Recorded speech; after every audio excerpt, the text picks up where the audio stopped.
Good morning all of you. Welcome to my YouTube channel. मैं R K sir. आज की class होगी TGT PGT Hindi subject से। जैसे मैंने आपको अलंकार के बारे में छंद के बारे में पढ़ाया था, तो आज छंद के अंतर्गत कुछ प्रश्न लेकर के आया हूं मैं, जिस प्रश्न को हम राइट भी करेंगे और उसका आंसर भी बताएंगे। ठीक है, और आप भी प्रयास करिएगा कि जैसे ही क्वेश्चन राइट हो रहा है उसका आंसर आप भी दे सको। ठीक है, तो आज का जो प्रश्न होगा एमसीक्यू से होगा। किससे होगा? एमसीक्यू। टीजीटी और पीजीटी के अंतर्गत जो प्रश्न होगा वह एमसीक्यू का प्रश्न होगा। ठीक है, चलिए हम लिखते हैं। तो फर्स्ट क्वेश्चन आपका होगा, पहले ऐसे ही बोल देता हूं, अगर आप लिखना चाहो तो लिख सकते हो कि वर्णों या मात्राओं के नियमित वर्णों या मात्राओं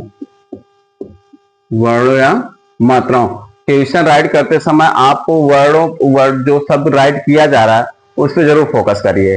वर्णों या मात्राओं के नियमित संख्या के विन्यास, नियमित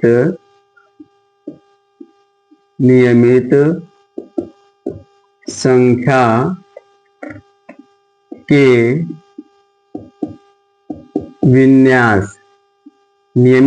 के विन्यास, यदि आह्लाद पैदा कर, आह्लाद मीन्स में मतलब बताया गया था जब छंद की परिभाषा हम बता रहे थे, तो आह्लाद मीन्स क्या होता है? खुश करना। विन्यास, यदि आह्लाद पैदा करते हो तो, यदि आह्लाद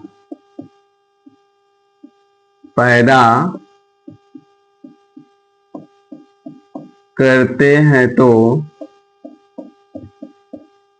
उसे कहते हैं, क्या कहते हैं? यह आपकी एक परिभाषा होगी और यह आपका एक प्रश्न भी होगा कि वर्णों या मात्राओं के नियमित संख्या के विन्यास यदि आह्लाद पैदा करते हैं तो उसे कहते हैं, क्या कहते हैं? 4 ऑप्शन होगा आपके सामने। आ में होगा आपका, क्या हो सकता है? रस दे दीजिए आप, रस हो गया। बा में हो गया आपका छंद हो गया, सा हो गया अलंकार हो गया आपका, द हो गया। द में कौन सा ऑप्शन डालेंगे? विशेषण डाल दीजिए, विशेषण।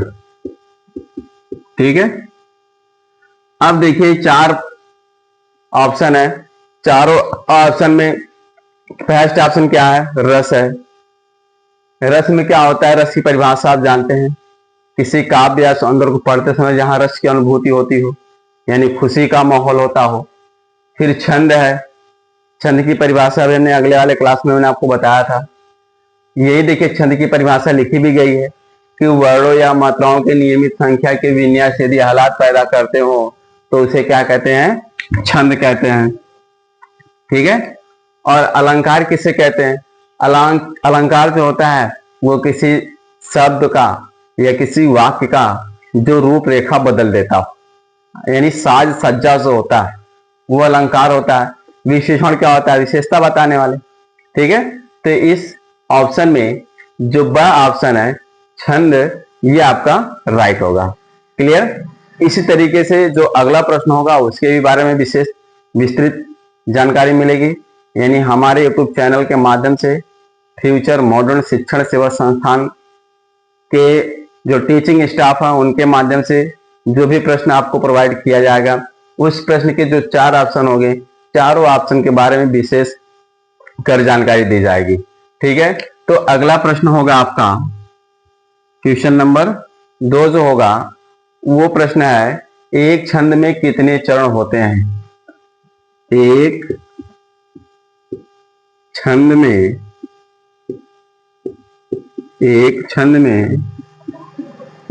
कितने चरण होते हैं? एक छंद में कितने चरण होते हैं। अब ऑप्शन आप डालेंगे 4, 6, 8, 10 और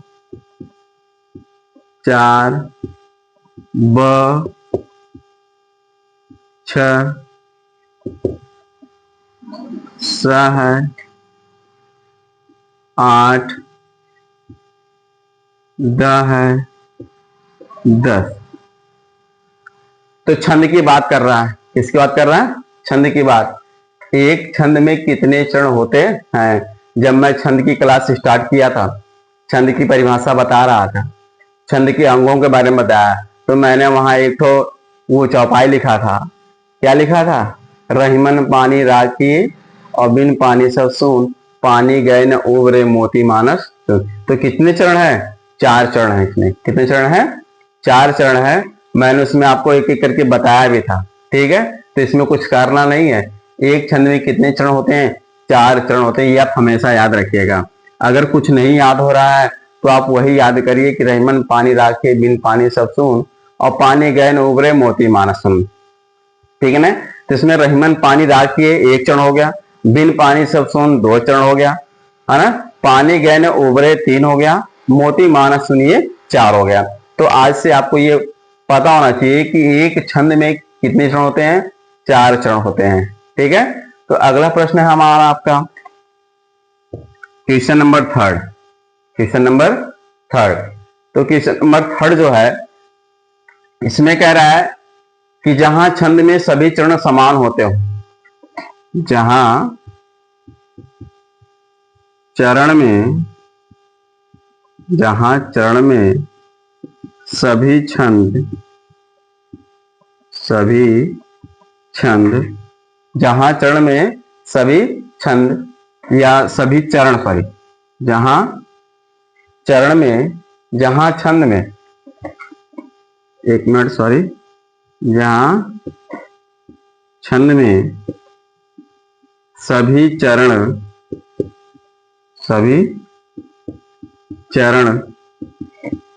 समान होते हैं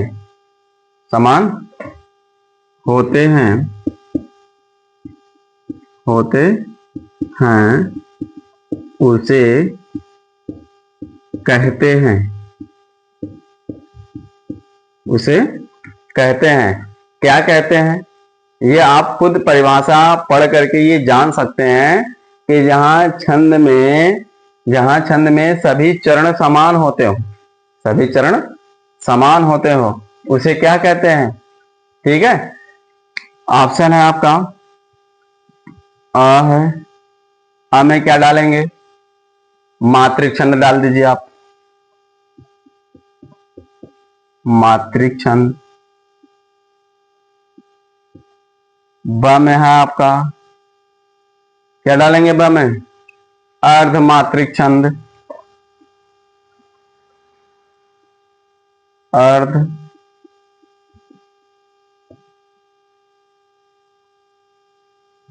अर्धमात्रिक छंद। स है आपका सममात्रिक छंद, सममात्रिक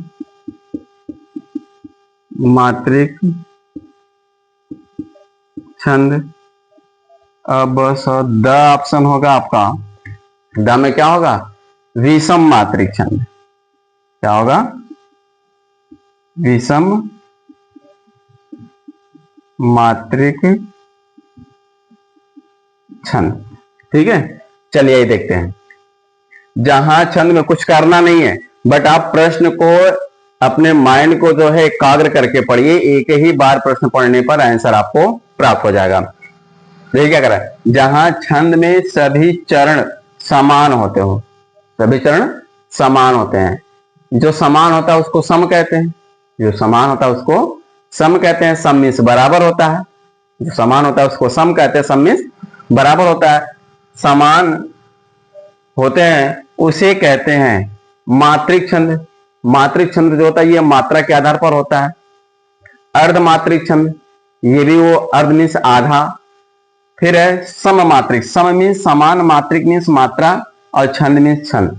यानी जिस छंद में समान मात्रा होती हो उसे क्या कहते हैं, सममात्रिक छंद कहते हैं। इसकी परिभाषा क्या होगी? सममात्रिक छंद यानी वह छंद जिस छंद में समान मात्राएं होती हो उन्हें क्या कहते हैं? सममात्रिक छंद कहते हैं। विषम मात्रिक छंद क्या होता है? वे छंद जिस छंद की जो मात्राएं होती हैं वो अलग अलग होती हो, यानी उसे क्या कहते हैं? विषम मात्रिक छंद कहते हैं। यानी किसी में 11 होती हो तो किसी में 13 होती हो, किसी में 13 होती है तो किसी में 11 होती है, किसी में 12 होती है तो किसी में 16 होती है ना? तो विषम मात्रिक छंद होता है। तो कौन सा ऑप्शन आपका राइट होगा? सममात्रिक छंद। कौन सा होगा? सममात्रिक छंद। वे छंद जिस छंद की जो मात्राएं होती हो वो समान होती हो उन्हें सममात्रिक छंद कहते हैं। कहा ना, जहां छंद में सभी चरण यानी पहला, दूसरा, तीसरा 4 चरण होते हैं, चारों चरण में जो मात्राएं वो समान हो, क्या कहलाएगा? सममात्रिक। क्लियर? तो चलिए अगला प्रश्न हम देखते हैं। अगला क्वेश्चन होगा हमारा, अगला प्रश्न है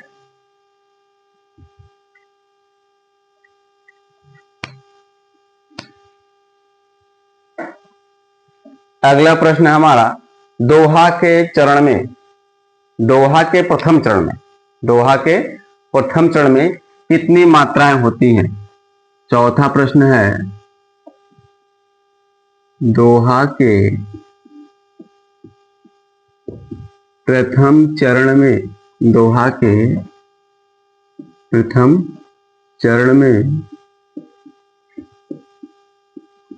कितनी मात्राएं, दोहा के प्रथम चरण में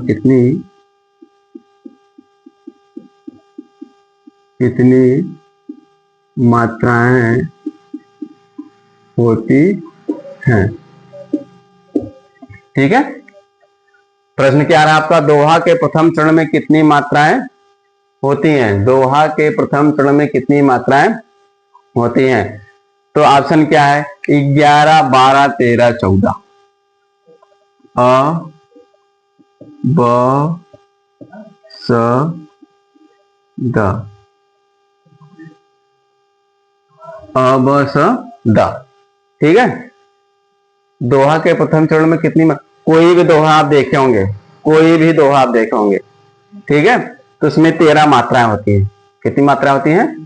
13 मात्राएं होती हैं। दोहा के प्रथम चरण में कितनी मात्रा होती हैं?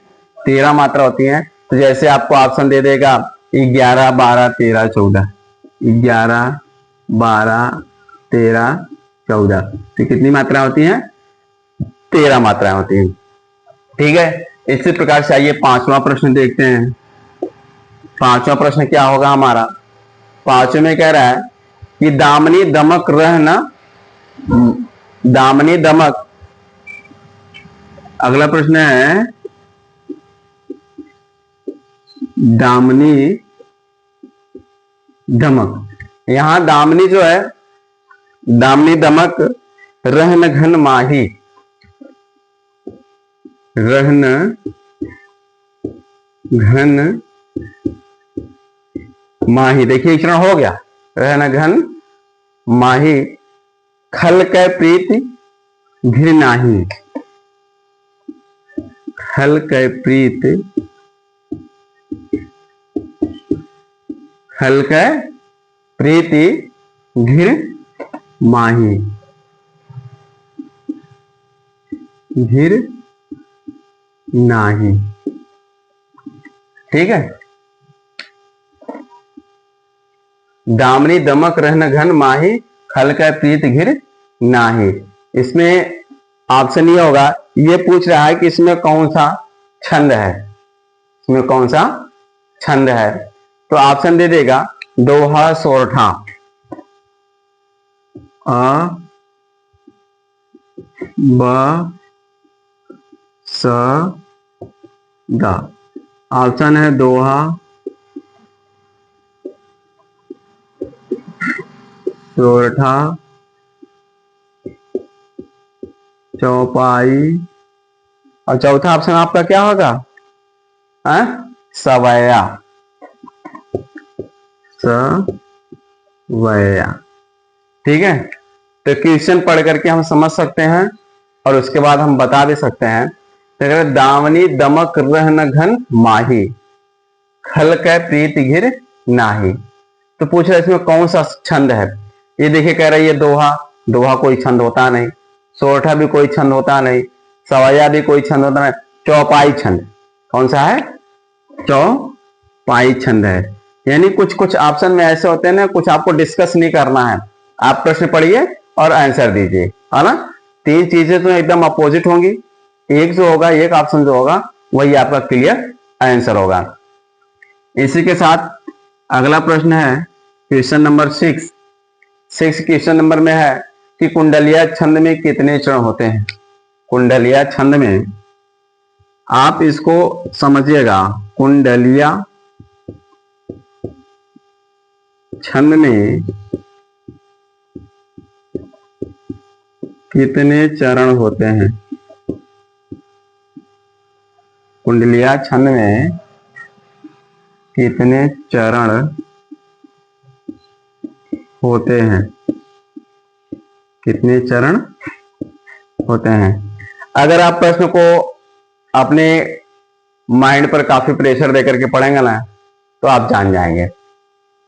कुंडलिया का मतलब होता है कि एक समूह, ग्रुप जिसको कहते हैं। कुंडलिया का मतलब होता है समूह, जिसको ग्रुप कहते हैं।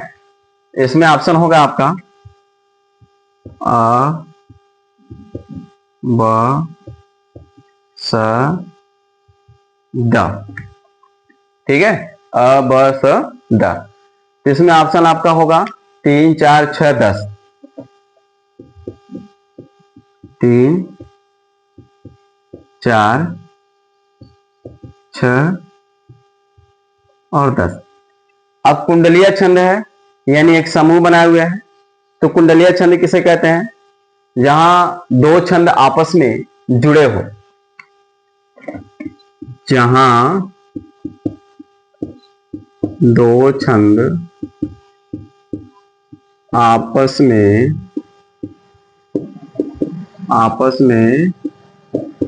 जुड़े हो उसे कुंडलिया छंद कहते हैं। क्या कहते हैं? कुंडलिया छंद कहते हैं। और उस छंद में दो कौन कौन से होंगे? एक होगा आपका दोहा